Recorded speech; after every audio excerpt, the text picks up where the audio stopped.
Hi, Troy Love. Hello there. How are you? I'm doing great. I'm so glad to see you again this morning. Thank you. I'm going to, because this is going on a recording, Troy was a guest for the In the Rooms on intherooms.com for a Super Saturday Recovery Summit. So he's done that twice for us now, and those recordings are live on intherooms.com.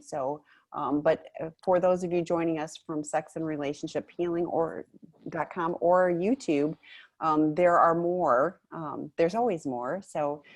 Please continue to find more of the webinars that have been previously recorded, or join us live, every Wednesday at 9:30 a.m. Pacific time, and be part of the conversation anonymously if you are able to do so. Yeah. And we love the interactive part of this. So please feel free to post your questions down in the Q&A. It's the best way for us to be able to track them is down there. You can post comments in the chat as well. So we try to multitask as best we can. But if you do have a question, you can put that in the Q&A, and we'd love that. And usually how I start this is just asking if anybody has any questions. I do have some stuff prepared that we can talk about, but I'm also open to just answering any questions that may have come up if you are familiar with the work that I do or the things that we've talked about in previous webinars, and you have questions, then this is a time to ask. And if not, then that's okay too. We just kind of go with the flow. So you were talking a minute ago about Arizona, and I was walking my dogs this morning. It was 5:30 and it was already 90 degrees. I was like, oh. The sun was coming up though. It was beautiful orange, beautiful red orange, just slowly coming up, and that's my favorite time of the day. It gives me hope. It reminds me I have a new day to live. Yesterday may have not been so great. So I'm going to share my screen because I don't see that there's any questions, and that's totally okay. So give me a second to get that all up and ready. And we're going to talk. Oh, can you access my ability to share my screen? Thank you. All right, here we go. All right. So as we take a look at the model that I use, we always look at that middle section, which is the place of pain and peace. We want to live in a world where there isn't any pain, but unfortunately that is not the case, and 2020 is definitely an illustration that there's a lot of pain that is going on. I've been talking to a lot of my colleagues of just the ramifications that 2020 is going to have on our mental health. I think is so much bigger than the physical health that COVID has caused us to experience. So we definitely live in a world where there is a lot of pain, and I think part of the secret, the happiness, is figuring out how we can be at peace even when there's pain going on. So that yin and yang of understanding that there is pain going on, and it is painful, and it does hurt, and there is a cause to be distressed. And how can I find peace in that pain? How can I find joy and love and connection and all the things that help me be present through the pain? That's really the core of what I try to help people understand, whether you're an addict who is struggling with the addiction, or whether you're the betrayed partner or a family member. There's pain in all of that. And so how do we find peace in all of that? And then we talk about how, for me, the primary pain pieces of our lives are all related to attachment, all related to connection. And so we have what I call the attachment wounds of loss, neglect, rejection, abandonment, betrayal, and abuse. And we may have all 6 of those. I think all of us have experienced all 6 of those, but some of them aren't necessarily wounds. They're kind of like when you were a kid, you fell off your bike and you scraped your knee, and so there was a big old wound, but you look back now and there's no scar, there's no nothing. So it happened, but there's not a whole lot of memory attached to that experience. But then if you got in a car accident, for example, and there that was a pretty major and you were in the hospital for a while, that's a much bigger wound, and there may still be ramifications and things that are connected to that years down the road. That's kind of what these attachment wounds are like. So if you have a loss wound or a rejection wound or a betrayal wound or one of those wounds, and it's either was a really big event when you were growing up, or it was those little events that happened over and over and over and over and again that cause those wounds then get stuck in our body. And a lot of neuroscience has been able to prove that it gets lodged into our body at a cellular level. And then when things happen to us that remind us of that wound or smell like that wound or whatever, it can activate that energy that's attached to that woundedness inside, and it puts us right into the fight or flight response, or even causes us to shut down. Yeah, I can put those up for you. It can cause us to shut down altogether if we don't have the tools to be able to work through those wounds. And ideally, what we want to be able to do is get to a place where those wounds are healed, so they are like a scar, and we can look at it and we can say, yeah, that happened.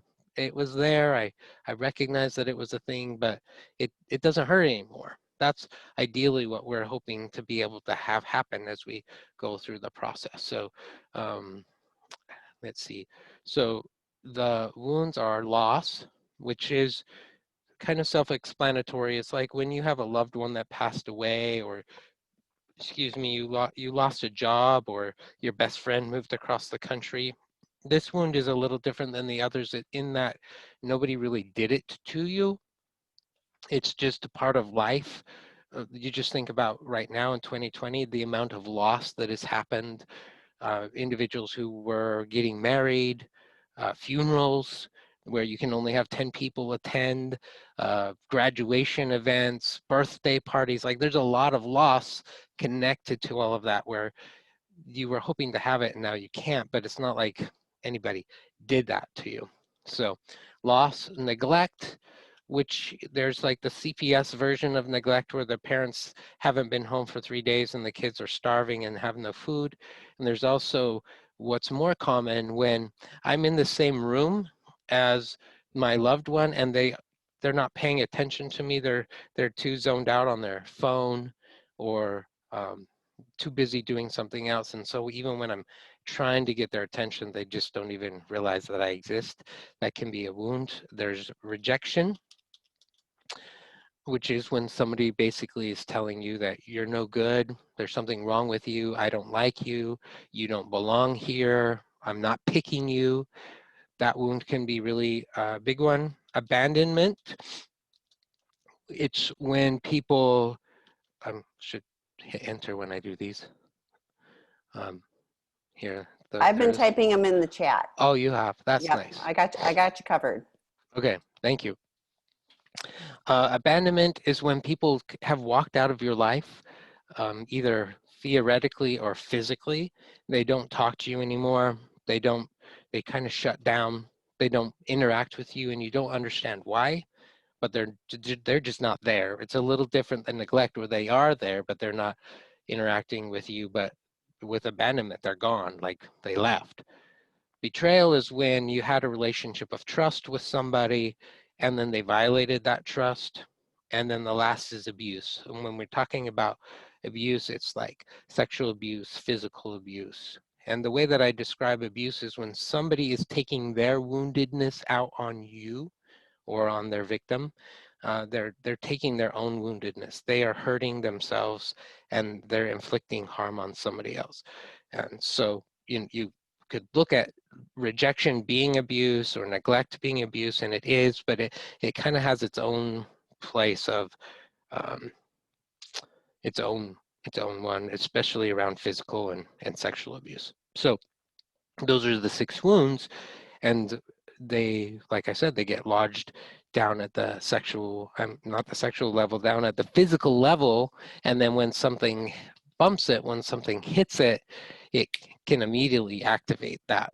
And what it does is it activates within nanoseconds the next 3 parts of this circle that is here on the screen, which are the core beliefs.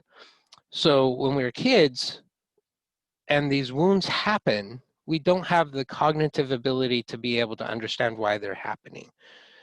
I'll give you an example from my personal life. So my earliest memory is of my father throwing my mother across the room.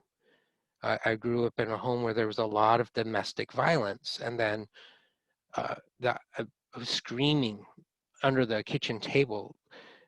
I was 3 or 4 years old and screaming because it was so scary, and it happened frequently in our home. And then my mother then would take out her anger and aggression on us as her way of coping with that.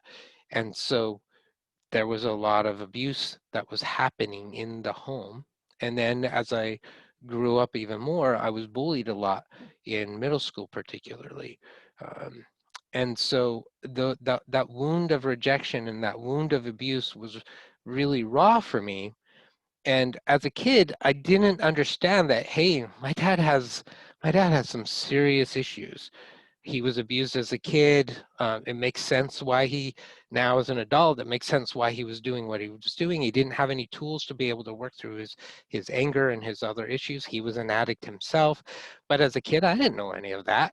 And my mom, she's doing what a lot of spouses do in an abusive situation. They don't have anywhere else to take out their frustration, so they take it out on the next level down. It's a common pattern. I didn't have a I didn't understand that as a kid. All I knew was that that must be me. There's something wrong with me. I'm not wanted. I'm not enough. I'm bad. I'm unworthy. And that's where those core beliefs are on that screen. And so when now my rejection or my abuse or my abandonment wound gets hit in some way, it immediately activates those negative core beliefs that have been embedded deep down in my nervous system, and it does it within nanoseconds. And then it's followed by emotion. Either I'm scared, or I'm angry, or I'm sad, or a combination of the three. And usually, not usually, especially when you're male, but it also happens when you're female, we have this culture where we're not allowed to express our emotions. We're not allowed to talk about our fear. We're not allowed to express our anger. We're not allowed to be sad. There's only specific times and places where you're allowed to experience those. And if you don't, you just have to shut it down. And that's where shame shows up. Shame then blankets all of this and basically conveys to you that you're flawed and defective and you're not worthy of love and belonging, and nobody wants to hear what it is that you have to say. Nobody wants to support you, so just go away. That's kind of the message that shame has. And what we're going to talk about today is breaking those shame into some shadows of shame, and so that you have a little bit of a better strategy of dealing with the shame. Because when shame shows up, it hijacks everything. It hijacks your ability to get your needs met. It hijacks your way to handle things in a healthy way. And in fact, we often will behave in ways that get us to do the exact opposite of what we're needing in our life. And somehow shame then convinces us that, yeah, you did it right, like you did it. And we walk away and I'm actually feeling more empty, more rejected, more abandoned. But my shame's like, yeah, but you stood up for yourself, so there you go. And we didn't get what we wanted. So uh, before I go on to the 6 shadows of shame, are any questions that are coming up? So one of the questions was, when you get to it, what are a comprehensive list of needs or a place where I can find one? Very good. Thank you for sharing that. So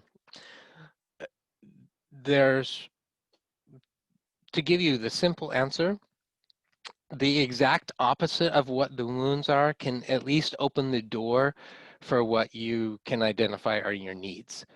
So for example, if my wound is loss, I might need comfort. Like if my grandma died, for example, it would be wonderful to have her back. That's not a reality, but to be able to have comfort that everything's going to be okay, or assurance. So I might need just some assurance there. If the wound is neglect, I need someone to pay attention to me, like be there, like spend time with me, just help me, like look me in the eye, touch my hand, whatever. But that's the opposite of neglect, is pay attention. If the wound is rejection, then the opposite of that is acceptance. I need validation that you see me, that you accept me the way that I am, that you love me unconditionally, that even if you don't agree with some of the choices that I've made, you still accept me and my value as a human being, and you're willing to be able to talk to me about that without condemning or judging. So that need.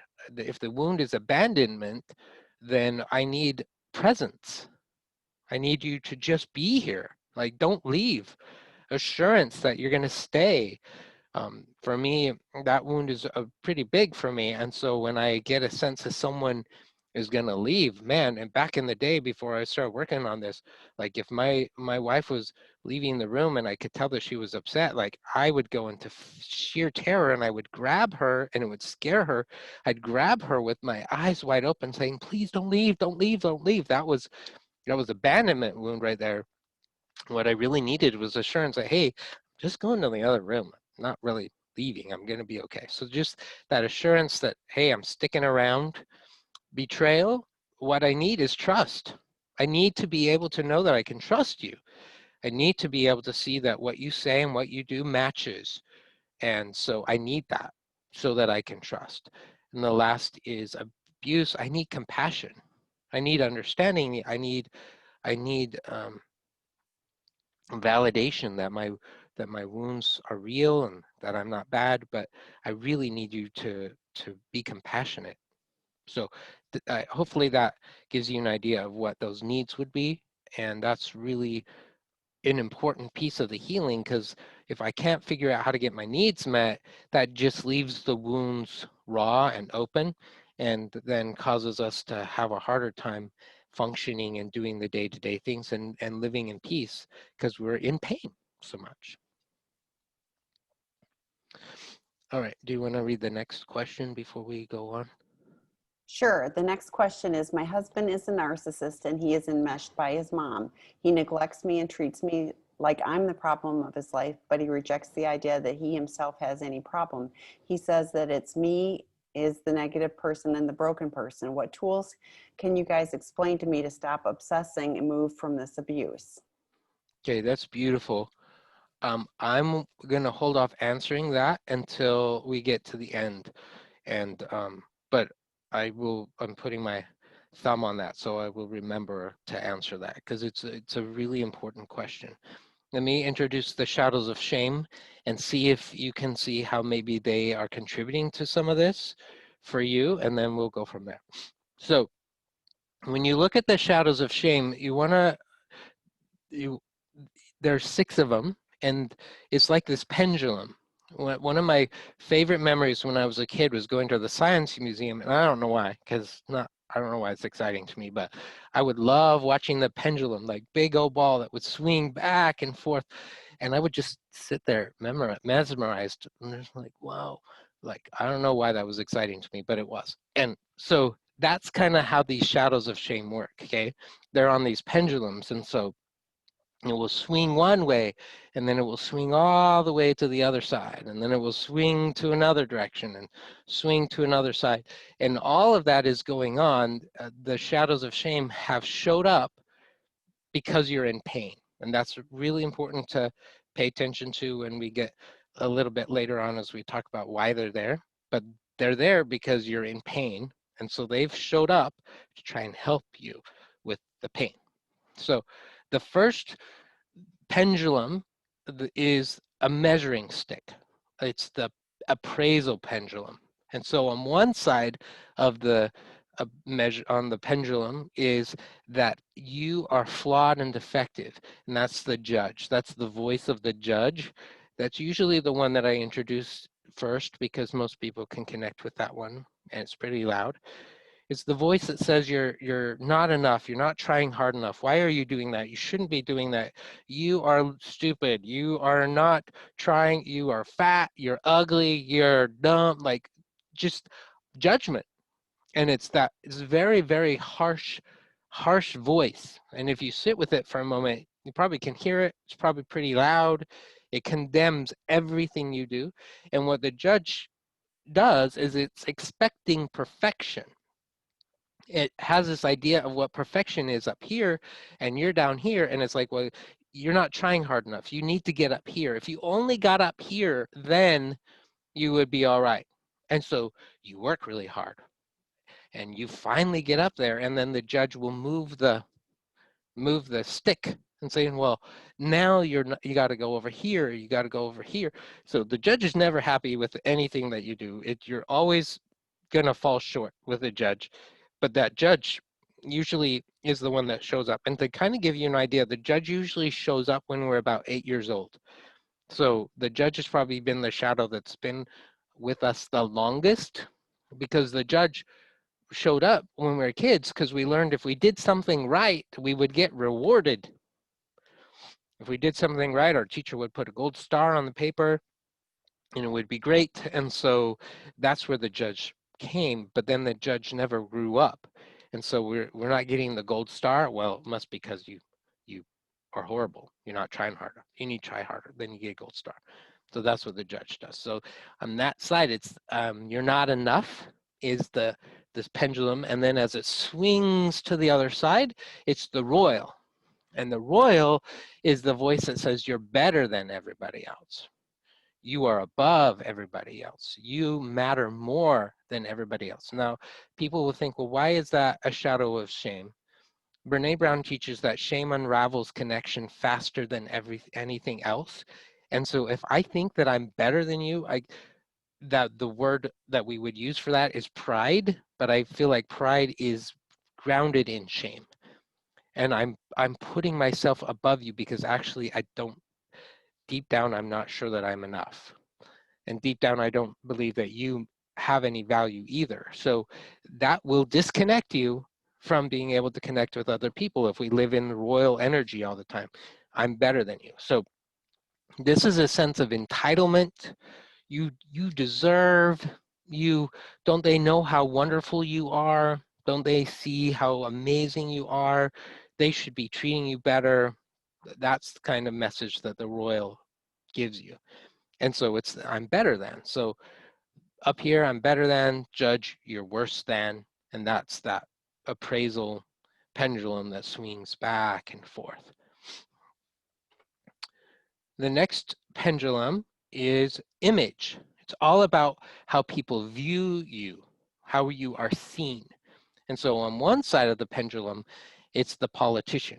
And the politician says, well, yeah, you are flawed and defective and you have a lot of warts and problems, but you can't let anyone know that you're struggling with any of that stuff.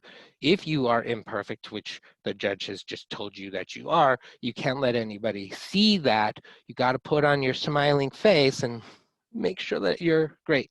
And during this political climate, you will see a lot of that, all of that, the posturing and advertising, regardless of the political candidate that's going on. There's this image that they're trying to show. And why are they doing that? Well, because they want you to vote for them.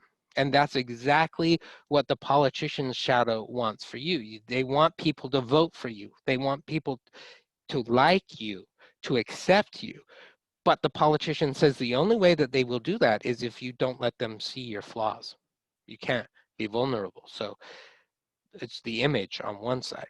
And if we go, the pendulum swings to the other, and it's the martyr, and the martyr says, your needs don't matter. You are not really worthy of love and belonging, but you can still get people to like you if you take care of them. If you put your needs aside and you don't take care of you, but you make sure that you take care of everybody else, then people will still like you and they will accept you. And the martyr will say, and make sure that they know how much of a sacrifice that you're making on their behalf. So it's almost like the character from Winnie the Pooh with Eeyore is, well, you know, I it's okay that I don't have a house anymore. I can just go live in the meadow and it will be fine. And that's that martyr voice that's saying, hey, and your needs don't matter. You really aren't that important, but just make sure you take care of everybody else. And it's okay to say it sometimes and get people to feel sorry for you. So that's the martyr. A lot of people will say they don't have one of those, but we all do. And he or she will show up when in certain situations. So that's that pendulum. I got to be seen as amazing, or I got to be seen as the person who is just holding everybody else up. It's all about how I am seen. Then the last one, the last pendulum is power. And it's all about how much a sense of control that I have to be able to make the changes in my life, to do the things that I need to do in my life. So on one side is the impotent one, and the impotent one tells you you absolutely have no power. You are impotent. You can't do anything to create change. So that voice is the voice that says, well, you are flawed and defective and there's nothing you can do about it, so you just need to accept it. You're never going to be able to get over your addiction. You're never going to be able to trust your significant other. You're always going to be. So you can hear the words always and never. When those thoughts are in your head, that's the impotent one talking to you, telling you that you can't and it's not going to work. And it's a very defeatist kind of energy that the impotent one carries. And it's just continuing to tell you, like, stop trying, just give up, just recognize that there's nothing you can do. And in Viktor Frankl's book, The Man's Search for Meaning, he talks about this. He doesn't use these words, but he talks about the people in the concentration camps and how there were two mindsets that were going on. And the ones who thrived were the ones who recognized the impotent one's voice and chose to disregard it. They recognized, I do have a choice. I can still share my bread. I can provide love. I can be compassionate. I can find meaning in what I do. And then the others who were less likely to survive were the ones who the impotent one had hijacked their life and told them that this is doom and gloom and it's never going to get any better and you're just probably going to die anyway. So this is a really powerful one to prevent us from being able to make change. And then it will slide, the pendulum will swing to the other side, and it's the rebel. And the rebel is the one that says you can do whatever you want, and it doesn't matter the consequences. Forget about whether other people will be hurt by your choices. Forget about whether it goes against your own value system. Forget whether it will jeopardize your integrity or your sobriety. Forget it. Just go do what you want to do. And because you can do whatever you want. So that's what the rebel does. So rebel shows up a lot for me on Saturdays. I've been really good eating my green smoothies all week and trying to eat my macros. And then on Saturday, the rebel will say, "You have worked so hard." So the rebel and the royal kind of show up together. You've worked so hard. I'm so proud of you. Look at you. And then the rebel say, "Yeah, so just stop by and get a big old ice cream or big old Slurpee or whatever. Go do that. Forget about that you've worked so hard all week and the many, many calories that this is going to do and how hard you're going to have to work next week. Forget about that. Just do it because it's going to feel really good." And then I'm like, yeah, okay. And so I drive into the place to go get it. And the whole time the judge is beating me up like, what do you think you're doing? Why are you doing this? You are making a really stupid decision. You're going to regret this. You are so dumb. And so all of a sudden I got these three voices that are talking to me, and then I just go with the rebel because the rebel's kind of fun. I'll just do that. And and try to forget about what the others do. But then afterwards, as I stand on the scale, I told you so, Judge. I told you so. You didn't listen. You didn't listen, did you? That's kind of what this looks like. And it becomes chaotic in our heads and definitely affects our ability to be at peace. So one of the things that I do in the workbook is I have you actually draw pictures of each of the shadows. What do they look like? What do they sound like? Who do they remind you of in your life? it's it's helpful for me to be able to get pictures of who they are, what they look like, because I then can actually interact with them. I take the voices out of my head and put them in my room. I'll put the judge on the passenger seat as I'm driving down the road and have a conversation with the judge, or the rebel. I'll have a conversation with him or her, and talk. And it's a way to be able to start clarifying what's going on. In the past, I used to tell people, well, just tell them to go away. Like people would say, ooh, I don't like these. Like, how do I get rid of them? And I'd say, well, just like tell them to go away, just leave. And that works not that well, but they will go away for a minute, but they'll come back later. What I found to be more effective is asking some questions, making some statements. And the first is, why are you here? Why are you here, judge, rebel, royal? What's going on? And if I sit with that question, 99% of the time it's because one of my wounds has been triggered. And if I am aware enough to figure it out, oh, I'm feeling rejected, or I'm feeling abandoned, or I'm feeling betrayed, if I'm able to identify that core wound, then I'm like, oh, and so you're here. You're here because you're trying to help me. I can figure that out. If I'm not sure what the wound is, I can go with the emotion. Well, what am I feeling? Oh, I'm scared, or I'm sad. Okay, all right. So I'm feeling some uncomfortable feelings. Okay, what's underneath that? What's the core belief that's going on? And it's almost like this detective investigatory experience. As I start to figure out what's going on, I'm drilling down, and I can drill down to, oh, yeah, it's one of my wounds that's stirred up. That's why you're here.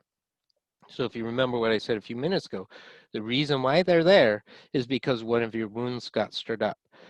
99% of the time, that's why they're there. So why are you here? Oh, my rejection wound just got stirred up. Okay. And judge, you're thinking that if you can perfect me in this case, then they'll accept me. That if I could just lose the 20 pounds that I need to lose, then people will like me more. And I can sit with that and say, well, okay, I see that you're actually wanting me to get acceptance. I can see that you're trying to help me, but the way that you're going about it by shaming me and telling me that I'm bad and I'm awful and there's something wrong with my body isn't actually helping, but I get why you're here. And then I move over to thank you. Thank you for being here and trying to, in your own crazy way, remind me that I do have value and that I matter and that I am worthy of love and acceptance and attention and all those things that I really need. Thank you. I'm not going to really pay attention to how you are trying to deal with that, but I see what you're doing. And now I'm going to try and go get my needs met in a healthier way. I'm going to reach out. I'm going to practice self-compassion. In the last webinar that we did, I gave a lot of different strategies of how you can do that, some different meditations and different things that you can do to help practice that self-compassion and silence those voices. But as I connect with that, what magically seems to happen is the judge is like, oh, you got it.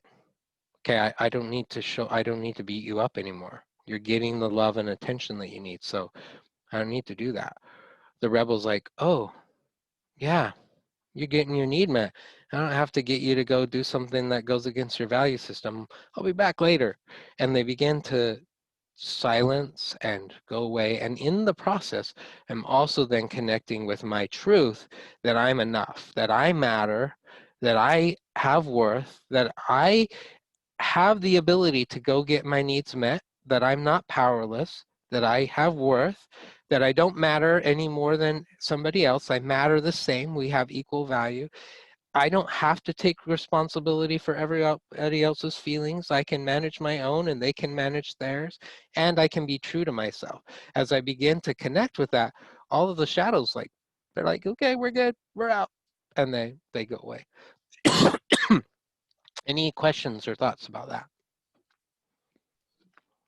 No, I think it's so empowering, though, to be able to honor that they're there to help you.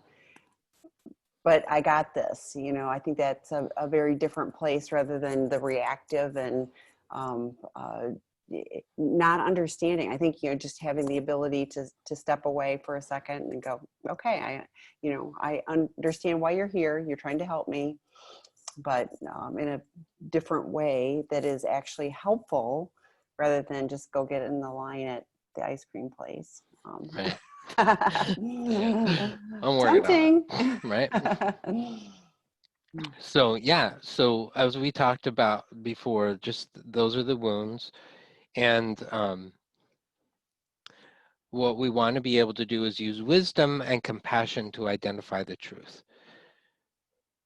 We in DBT, dialectical behavioral therapy, Marsha Linehan talks about wise mind, and she has emotional mind and logical mind, and then when you put them together, when the circles overlap, there's like this little part, and it's called wise mind. And in that wise mind place, it's actually a felt sense place more than anything. But when we tap into that wisdom, we're much more able to make decisions that are going to be in our best interest and the best interest of those around us. And that's how if we can get to that wise mind place, instead of letting the shadows hijack what's going on around us, we sit for a moment, meditate, pray, turn to your higher power, connect with whatever's inside of you that reminds you of your worth, and you sit with that, then you can say, okay, what is the wisest thing to do? And if I do that, for me, the wisest thing to do is just keep driving past the ice cream place, because I know that 30 minutes later, the judge is going to be beating me upside the head. So that's for me the wisest thing to do. And so I will make that. And if I do pull up to the ice cream place and get my blizzard or whatever, what can I do in that wise mind place is compassion. I can see why you did that, Troy. Probably wasn't the greatest decision, but I understand why you did that. And you're worthy of love and belonging.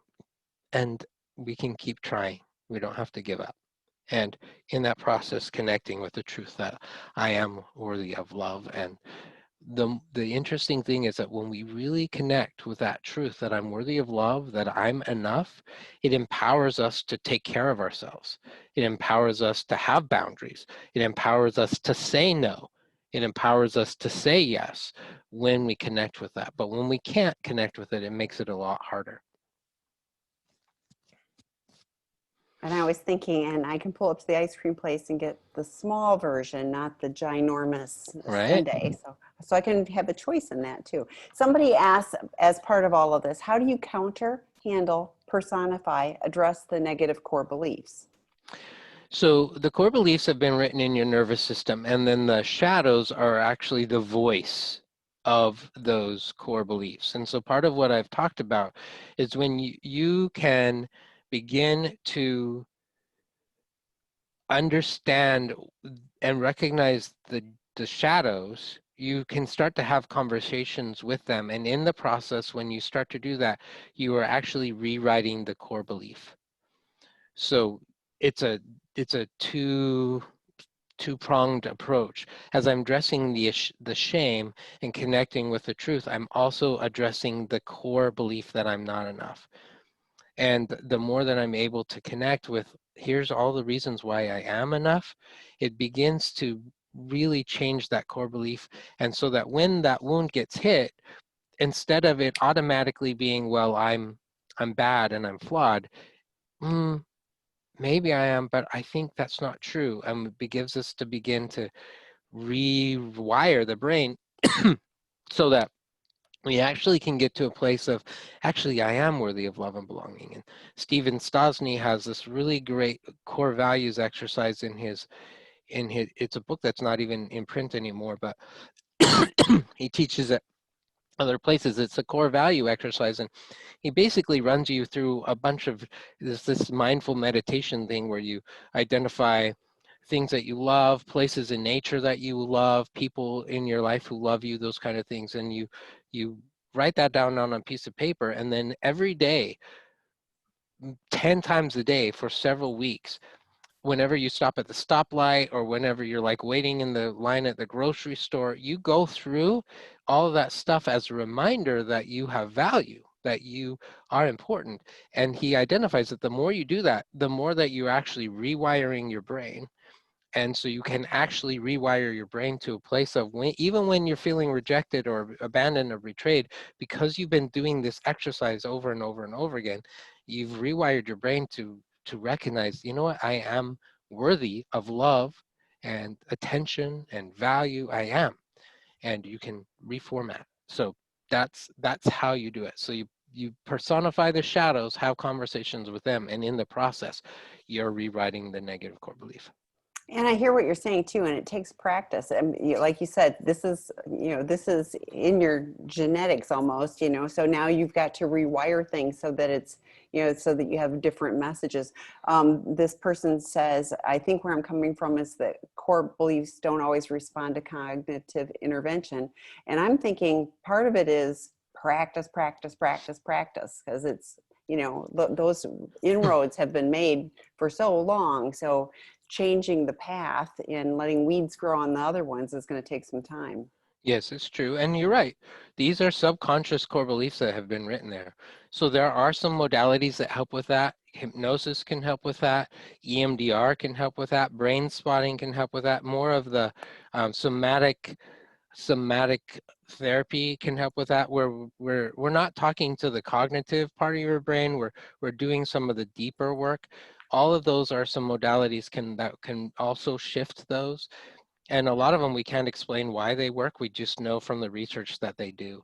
EMDR is a perfect example of that, where as you're processing the memory and your eyes are moving back and forth, back and forth, back and forth, it automatically is shifting the core belief, and it's not the same when you're done. And nobody can explain how it happened, but in that process, it's been shifted. It's been rewritten in your brain. So the next question, if a spouse or someone else triggers the shadow for us, I assume it would be wrong to also put that person in the same seat as the shadow, which could cause some resentment towards the person, and also not directly tell the person that they were being a shadow, which may make them upset if they knew what the shadows are. I love that. So that's going to go into the other question as well. So let Okay. me switch. Yeah, so the shadows are a defense mechanism. Okay, so behaviors are not shadows. So if I'm yelling at you, or I'm pulling away, or I'm blaming you, or I am playing, like being the victim and protesting, if I'm doing any of those behaviors on the outside, that's a signal that a wound has been triggered on the inside. So yeah, telling somebody, well, hey, you're being judgmental or whatever, may not be entirely helpful, because that gets them into the dance.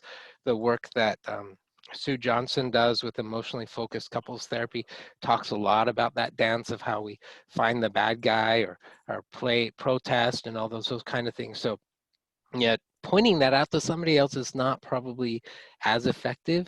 Recognizing that because the way they are behaving is probably due to something that's happening inside of them, it's not your responsibility to fix it, but recognizing, hey, that's probably what's going on, and then owning the part that's coming up for you. So let me share this other screen.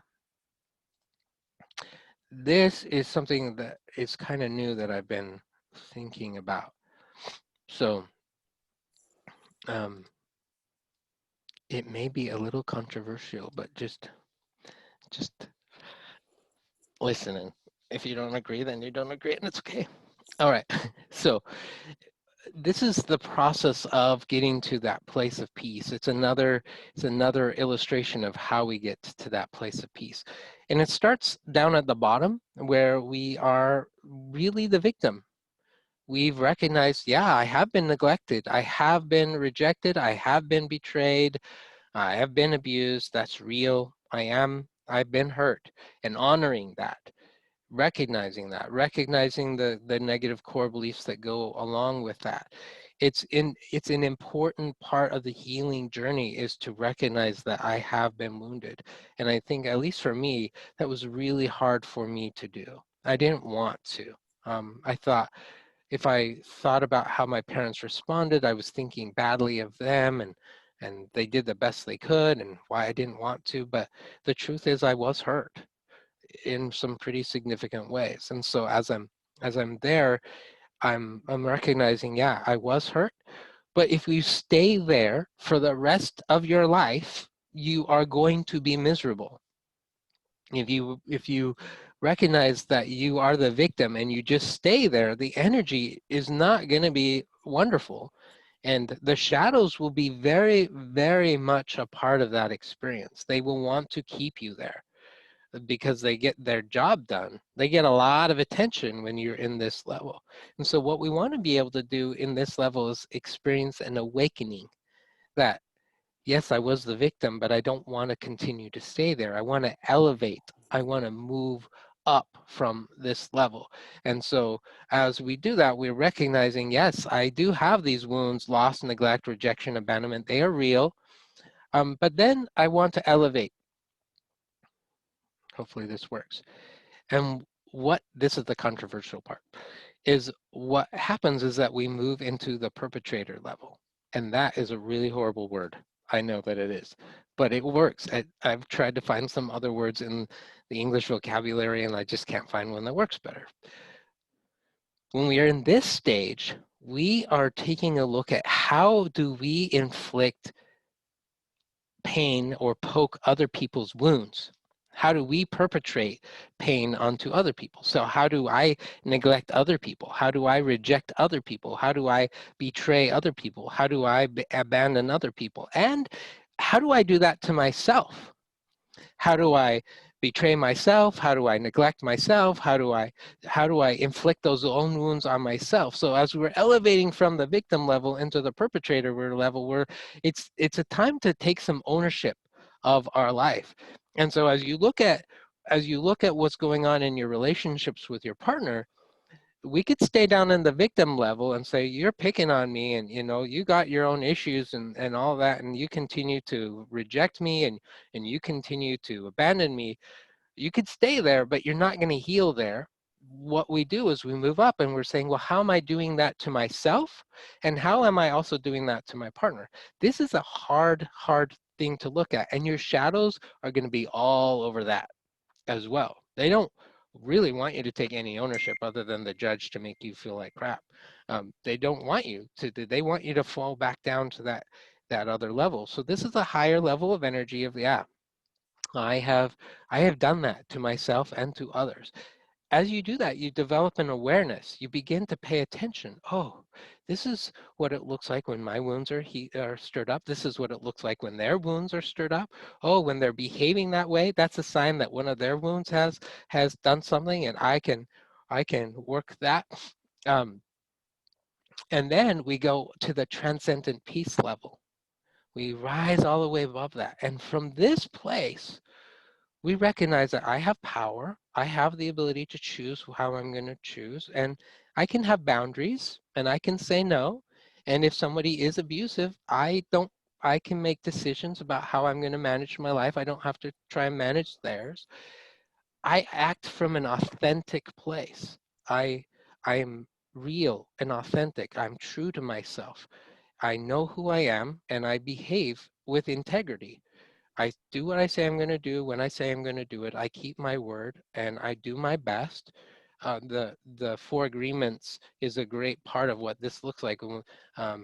Don Miguel Ruiz in his little book, the Four Agreements, is a beautiful part of what this looks like when we're living those. And I have a feeling for community. There's a German word for that, which I can't say, but it's translated as feeling for community. I recognize that I play a role in a greater, larger capacity than just myself. I'm not focused just on me.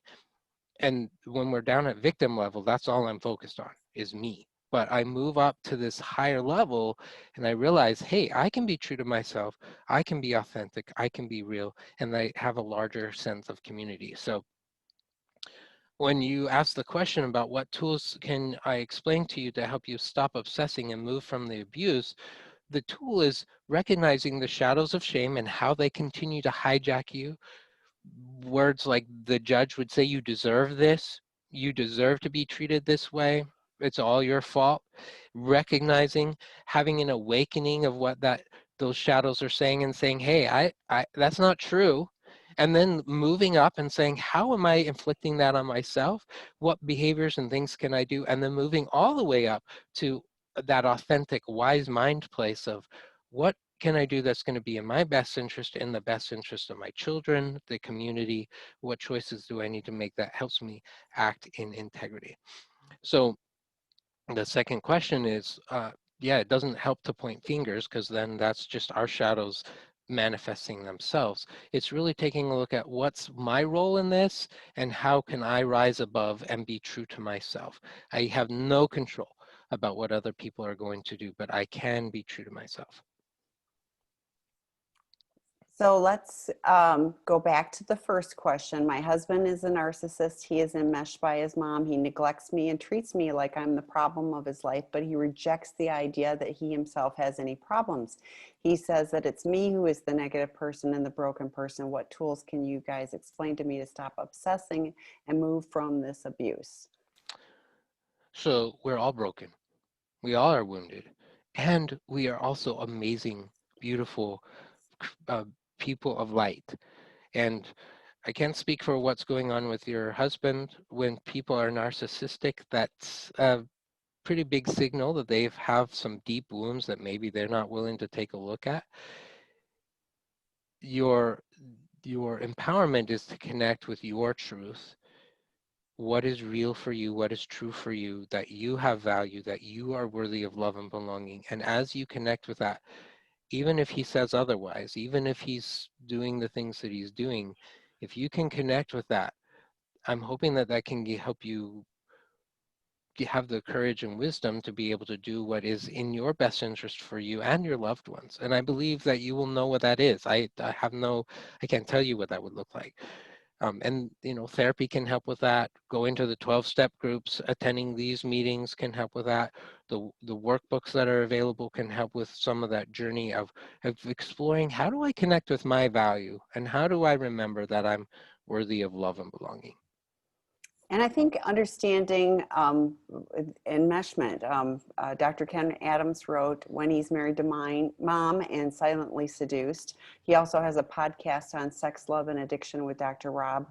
I think having an understanding and of awareness of what's going on may be somewhat useful. Does not, you don't deserve the abuse. You don't deserve having the finger pointed at you. Having an understanding of what's going on for that. Some people are willing to move ahead and get help and change things, and some people are not. And I think figuring out what is in your best interest and how to tolerate what you can and what you can't will be important work. Get support though. Yeah, the betrayed partner groups on there's one today at 12:30 p.m. Pacific time. That's a very helpful support group, for partners as well. So The next question, Troy, my biological mom passed on. I have not seen her for 3 decades. She was severely mentally ill. Since I know that she died totally alone and sick, I feel bad and guilty. I even feel I do have the right to be happy.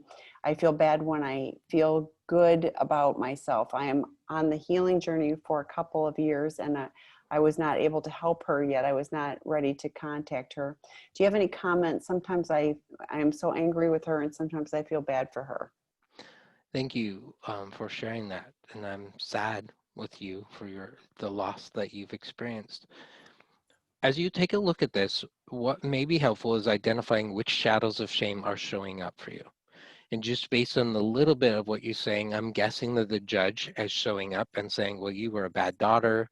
How come you didn't show up? You should have done this and you should have done that, and gives you like this litany of things that you should or shouldn't have done.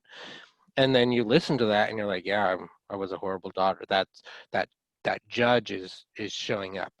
And then the impotent one is probably saying things like, well, you're powerless, there's nothing you can do, you're always going to feel that way. And so kind of taking a look at who's showing up and talking to you, and then having a conversation with them. And if you can tap into the truth that there is a lot of sadness and there is grief, when we go to that circle that, oh, I have to change slides, as we go to that inner circle of those core emotions of anger and fear and sadness, what you're going through right now is the grieving process. And grief is a healing process, and the shadows are going to be all over that, which is normal. And giving yourself permission to say, it's okay that I'm angry. I can be angry. Anger comes from a sense that something was taken from me without my permission. I didn't say that it was okay. And I can be sad, and I can cry, and I can journal, and I can do all those things. That's part of the grieving process. I've been listening to a podcast called Finding Fred, which is all about Mr. Rogers. And if you've heard about my story meeting him, he's one of those amazing people. And he talks so much in his television show to children about, what do you do with the mad that you feel? What do you do with the sad that you feel? Well, you feel it. You pound some clay, you draw pictures, you express it. We don't shove it inside. And so as I'm hearing that, those feelings you have, those thoughts are all normal as part of the grieving process. Give yourself permission to feel them, put them on paper, take it out of yourself, see it, express it, paint colors, draw in the sand, whatever you do for you. And in that process, be able to then come to a place where you wish your mother well in her journey, and you wish yourself well in your journey, and you find a way to be at peace with that. I don't know what that will look like, but giving yourself permission to feel and recognizing the shadows or hijacking that is a really critical piece of healing. Well, and it's the grief not just because she has passed on now, but it's the grief of that she wasn't able to parent you I'm sure neglect, abuse, abandonment. I mean, all of those things are, Yeah. in your past, and she was severely mentally ill. So through no fault of her own, but that doesn't change the experience that she wasn't able to show up for you and take care of you in the way that a child needs to be nurtured. So grieving the loss that you didn't get, because she couldn't, what you needed when you were young. So, but yeah, 100%. Been through a process, not with mom, but been through that, and I had to grieve the loss of the relationship that I should have had, as well as now that person has passed on. So it's a challenge, but it's worthy work to do the grieving. One of the tools that I would probably do with a client who is struggling with something like that is the empty chair technique, where I actually imagine your mom in the chair across and talking to her and sharing all the things that you need to share. So if you have someone who could sit and hold energy and space for you as you do that, that might be something you could do that would help. Yes, yes. So we are out of time. Thank you all for being here. We appreciated the input, the feedback, the questions. That makes it a lot more interesting and rich as we move through the webinars. So join Troy again the fourth week of September. I can't believe we're already saying September. But then the first of the month is Mark Anthony Lord. So join us again next Wednesday for the first of the month of the series. And the recordings you can find on sexandrelationshiphealing.com under resources and previous webinars and on YouTube. So, and if you haven't looked into the Finding Peace workbook that Troy Love created, that might be a resource for you as well. So, Thank you. It was wonderful. thanks everybody. Bye-bye. Bye.